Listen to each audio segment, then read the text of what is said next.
News this morning, an Eastern Kentucky organization that's all about helping our region launches a fund to help students affected by historic flooding. And more groups from outside of Kentucky continue to make generous donations to help our region heal from the disaster. Dedicated to Eastern and Southern Kentucky, this is WYMT Mountain News This Morning.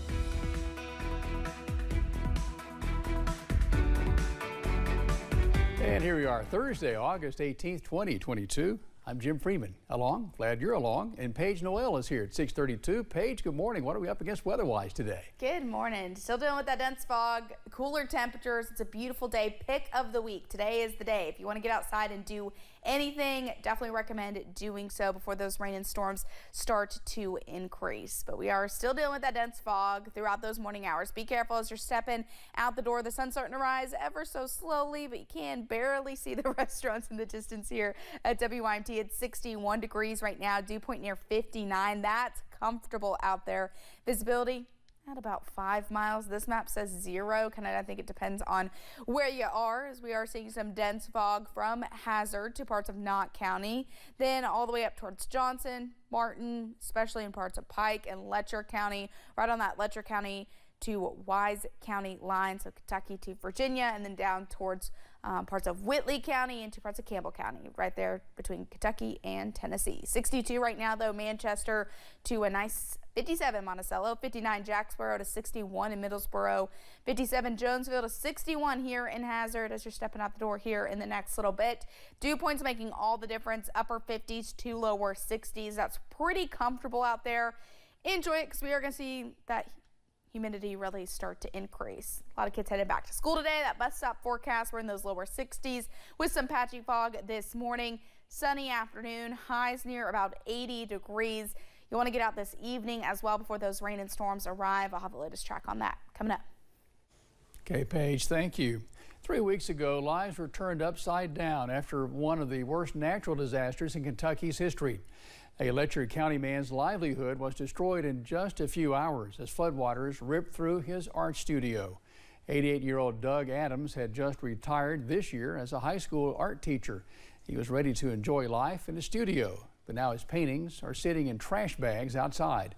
And Adams is searching through what's left, trying to see if anything is salvageable.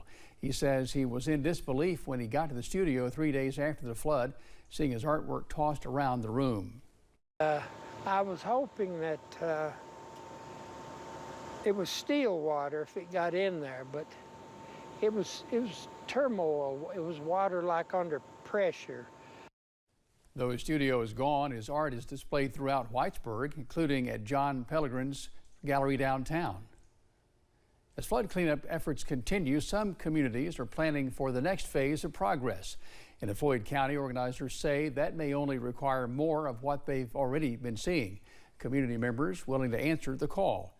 WYMT's Buddy Forbes has more from the Floyd County Community Center as they help those in need enter the next chapter. As cleanup efforts continue in communities across the region. In Floyd County, we are moving pretty quickly as opposed to some of the other counties. Our devastation was great, but I think probably not as great. Volunteers and organizers at the Floyd County Flood Relief Operations Center say it has been heartwarming to see neighbors stepping up. It breaks my heart to see these little kids not have a home and stuff. So I know how it feels. As many people work to clean up. These are my people, and I've lived here my entire life, and so to be able to help folks who are struggling right now is trying to honestly rebuild their lives. I mean, when you've lost everything. With donations pouring into the community center and needs being met daily, organizers are now asking for household appliances and furniture items to help families get their homes back in order. It makes me feel better if they get their stuff what they needed. They're not suffering, they're not in pain. As they work to transition into the next phase of relief. You know, when you start trying to get furnished for an entire house, it starts getting a little bit difficult. Taking one step at a time. People can talk about these mountains and the mountain people, but we are a proud people. We take care of each other, we take care of our own. And doing so together. In Floyd County, Buddy Forbes, WYMT Mountain News. The community Center has also served as a shelter, but organizers say they believe that need has been met by getting people in the temporary housing situations closer to home. So the shelter is expected to be closed by today, but the relief center will remain active. Shaping Our Appalachian Region, or SOAR, has launched the Eastern Kentucky Student Support Fund to help students affected by flooding. SOAR's executive director, Colby Hall, says the organization is working with public kindergarten through 12th grade school systems in FEMA-declared disaster counties. Officials will work with school resource centers to meet needs like school supplies, bedding, or gas cards for transportation to and from school. We've got over 60 grand in it right now, so we're off to a really good start. We're starting to work with schools as they get to that phase to start to disperse these funds. The fund is made possible by donors. 100% of donations go towards student needs. Hall says the fund will not be closed down until needs are met. Through every story of loss and heartbreak following the flood, there are even more stories of people offering hope to those who need it most. Giving hope and creating homes for people of Breathitt County, one North Carolina group donated 3 campers and a car to people impacted by the flood. Bakersville native Holly Whitson rallied alongside church groups and even an RV center in Johnson City, Tennessee, to help make this mission possible. Well, this is the first time I've ever done anything like this, so it really gives you a new perspective on life. Like, it makes you appreciate the simple things. You come up here and see that these people have lost everything they've ever worked for, so it really makes you appreciate what you really have. This mission happened in partnership with the Breathitt County Hunger Alliance. Whitson says she believes it was God who helped open doors to make this project a success. A veteran in Pike County has been recognized nationally by the Veterans of Foreign Wars Still Serving campaign. WYMT's Jordan Mullins talked with Darian Hilton with the Pikeville VFW Post about why the Post Veterans Outreach and community projects are so important. The Veterans of Foreign Wars Still Serving campaign is recognizing veterans who continue to sacrifice for their communities. Quartermaster Darian Hilton of the Pikeville VFW Post number 3769 is one of those veterans being recognized by the National VFW. The Still Serving campaign is for us to go out into the community and work, and it's for 2 parts. 1, to help the community members, and 2, for the veterans to socialize with each other. Develop camaraderie and bonds. Hilton has worked with the Pikeville Post to host Veteran Dog Days at the Pound to help the animals adjust to human interaction, as well as Second Six, a veterans outreach program designed to help vets come together and socialize. And we just go there to socialize. Now, this year we were trying during the warm months to do it here at the park on Tuesday nights at 6 o'clock. And we'll do that to the last Tuesday in September. Then the first Tuesday in October, we'll start meeting at the post at 119 2nd Street. Along with spending time at the Pikeville Veterans Memorial Park, these community projects and outreach programs help veterans keep active while also giving back to their community.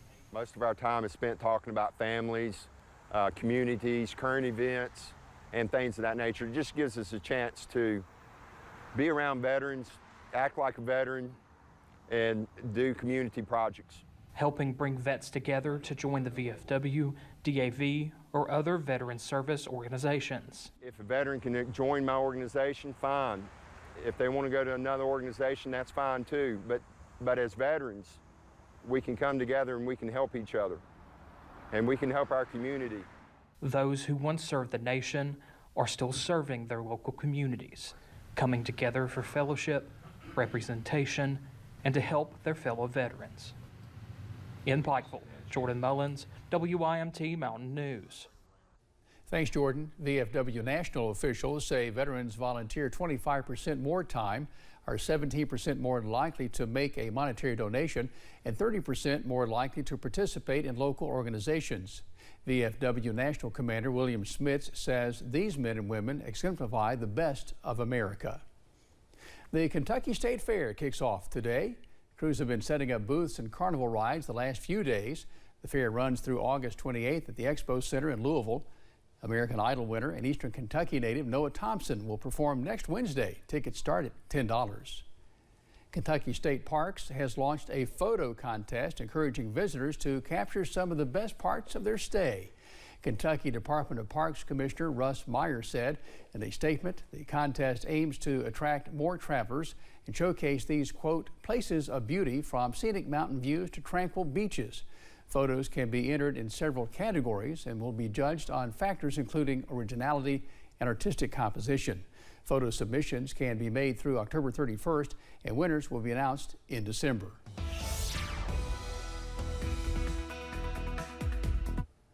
Good morning. The time now is 6:42.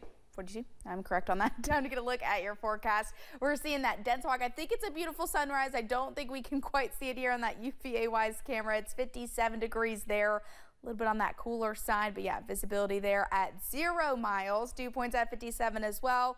It's actually pretty nice out there, not too humid. But yeah, we got that patchy dense fog that continues as we head throughout the next really hour or so. It's going to slowly start to dissipate, maybe kind of giving us a little bit of some cloud cover throughout those morning hours, but really looking at those mostly sunny skies by the time we get a little bit later into today. It's 59 Williamsburg to 62 Manchester, 63 right now in Jackson, a cooler 59 in Moorhead, 61 here in Hazard, 57 Clintwood to 62 Pikeville, 63 in Logan, 60 right now in Prestonsburg. So we have that lower humidity today, just like we did yesterday. It starts to inch back up by Friday. The weekend, we're definitely getting humid as we add in those rain and storms continuing into Monday.